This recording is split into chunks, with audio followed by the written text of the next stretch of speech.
everyone. So today we are going to learn about buffer overflow attack.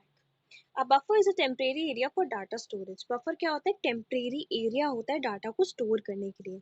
When more data that was originally allocated to be stored get placed by a program or system process, the extra data overflows. क्या होता है ना, जब more data, जब और data that was originally allocated to be stored, मतलब जो पहले stored होने के लिए allocated हुआ था, get placed by a, किससे place हो जाता है? प्रोग्राम से, सिस्टम प्रोसेस से.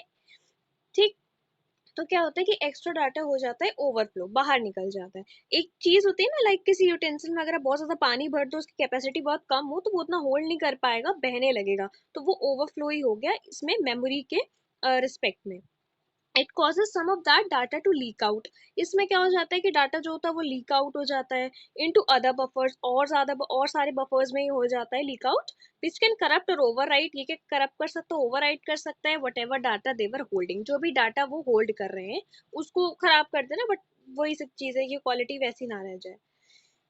इन अ बफर ओवरफ्लो अटैक, इसमें क्या होता है? Extra data sometimes hold specific instructions. इसमें ये होता है कि जो एक्स्ट्रा डाटा होता है ना, कभी कभी इस बफर ओवरफ्लो में वो कुछ स्पेसिफिक इंस्ट्रक्शंस को कंट्रोल कर रहा होता है, होल्ड कर रहा होता है for actions intended by a hacker और मैलिशियस यूजर. वो सारे एक्शंस के इंस्ट्रक्शंस जो मैलिशियस यूजर हैकर या अटैकर कर सकता था. For example, the data could trigger response. Data क्या कर सकता है? ट्रिगर कर सकता है एक रिस्पॉन्स को दैट डैमेजेस द फाइल, कि वो फाइल को डैमेज कर दे, चेंज कर दे डाटा को, एंड अनवेलिल्स प्राइवेट इंफॉर्मेशन. फिर बात करते हैं कुछ types of buffer overflow attacks की. तो इससे पहला हमारा आता है स्टैक बेस्ड बफर ओवरफ्लो. तो this is the most common form of buffer overflow attack. ये क्या है? काफी कॉमन फॉर्म है बफर ओवरफ्लो अटैक का, जो कि स्टैक है. द स्टैक बेस्ड, एक second, the stack-based approach occurs when an attacker sends data containing malicious code to an application. अब इसमें क्या होता है ना, ये एक ऐसी अप्रोच है बफर ओवरफ्लो अटैक की. इसमें अटैकर सेंड करता है उस डाटा को जिसके अंदर कुछ malicious कोड हो, किसमें? To an application which stores data in a stack buffer. जो डाटा स्टैक बफर में स्टोर हो रहा था. फिर सेकेंड आता है हमारा हीप बेस्ड बफर ओवरफ्लो. इसमें क्या होता है? इसमें a heap based attack is more difficult to carry out than the stack based approach. इसमें ये होता है कि जो हीप बेस्ड होता है ना, ये काफी डिफिकल्ट होता है स्टैक बेस्ड से.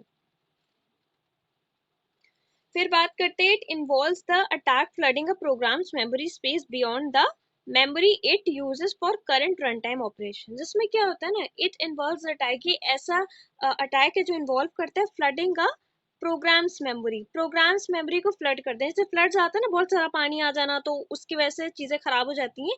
उसी तरह ये फ्लड कर देता है प्रोग्राम की मेमोरी को, program memory space beyond the memory it uses for current run time, beyond था उस मेमोरी की कि जो यूज करता है वो करंट टाइम ऑपरेशंस के लिए.